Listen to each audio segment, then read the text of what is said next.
approved within a few months. President Zachary Taylor only served from March 1849 until his death in July 1850, when he got violently sick on July 4th. Go figure. He fought the poison for 5 days and died on the 9th. He opposed the expansion of slavery and refused to sign a compromise that the Jesuit Superior General wanted. Millard Fillmore took his place and was more malleable to the Jesuit Superior General's will, and he signed the compromise that Taylor had refused.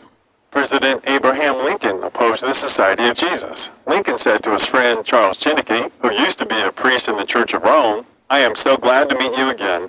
You see that your friends the Jesuits have not killed me, but they would have surely done it when I passed through their most devoted city, Baltimore, had I not passed by incognito a few hours before they expected me. We have proof that the company which had been selected and organized to murder me was led by a rabid Roman Catholic called Byrne. I saw Mr. Morse, the learned inventor of electric telegraphy. He told me that when he was in Rome not long ago, he found out the proofs of the most formidable conspiracy against this country and all of its institutions. It is evident that it is to the intrigues and emissaries of the Pope that we owe in great part the horrible Civil War, which is threatening to cover the country with blood and ruins. So many plots have already been made against my life that it is a real miracle that they have all failed, when we consider that the great majority of them were in the hands of the skillful Roman Catholic murderers, evidently trained by Jesuits. But can we expect that God will make a perpetual miracle to save my life? I believe not. The Jesuits are so expert in their deeds of blood that Henry IV said it was impossible to escape them, and he became their victim, though he did all that could be done to protect himself. Lincoln said to Charles Chinnicky, "I will be forever grateful for the warning words you have addressed to me about the dangers ahead to my life from Rome. I know they are not imaginary dangers. If I were fighting against a Protestant South, as a nation, there would be no danger of assassination. The nations who read the Bible fight bravely on the battlefield, but they do not assassinate their enemies. The Pope and the Jesuits, with their infernal Inquisition, are the only organized powers in the world which have recourse to the dagger of the assassin to murder those who they cannot convince with their argument or conquer with the sword. Unfortunately, I feel more and more every day that it is not against the Americans of the South alone I am fighting. It is more against the Pope of Rome, his perfidious Jesuits, and their blind and bloodthirsty slaves.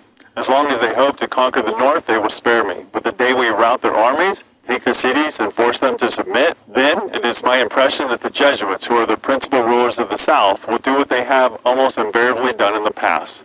The dagger or the pistol will do what the strong hands of the warriors could not achieve. The Civil War seems to be nothing but a political affair to those who do not see it, as I do, the secret springs of that terrible drama. But it is more a religious than a civil war. It is Rome who wants to rule and degrade the North as she has ruled and degraded the South from the very days of its discovery. There are only a few of the Southern leaders who were not more or less under the influence of the Jesuits through their wives, family relations, and their friends.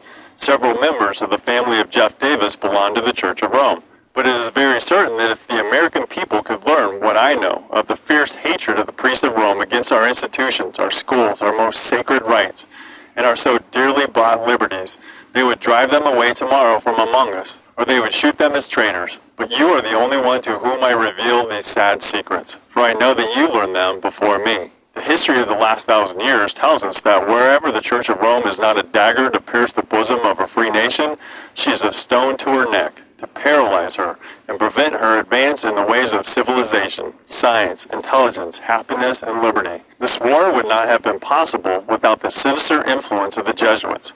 We owe it to popery that we now see our land reddened with the blood of her noblest sons. I pity the priests, the bishops, and the monks of Rome and the United States when the people realize that they are, in great part, responsible for the tears and the bloodshed in this war. Lincoln was murdered, and a trial was held for some of the Catholic perpetrators, who were executed by hanging, but the history books point to a lone rogue gunman. Catholic John F. Kennedy defied the Jesuit Superior General when he sought to avoid a war, and he started the process of taking control of the U.S. money supply from the Federal Reserve by printing $5 bills with United States note on them instead of Federal Reserve note. Because of those actions, he was taken out.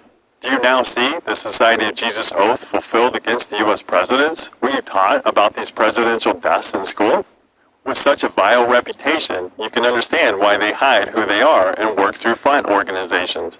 Every U.S. president knows who controls D.C., the Jesuit Superior General, and they know that they will be taken out if they defy him. They push his agenda while pretending to represent the American people.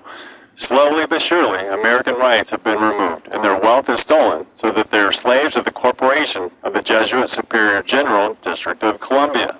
The labor and money of Americans fund the endless wars against other countries so that the Jesuit Superior General controls every country. This is why Iran, Syria, and North Korea have been demonized recently by presidents and the media because they don't have a Society of Jesus Rothschild central bank yet.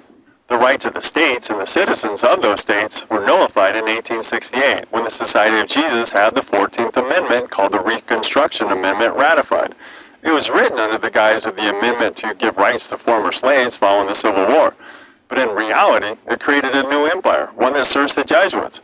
Before this amendment, people were citizens of their state, not the federal government. Now, every citizen has a social security number and they are U.S. citizens.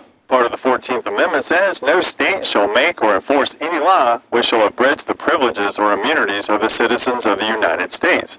That declares that the federal government rules supreme and that all the rights that we were given in our Constitution are now just privileges that can be taken away by the federal government.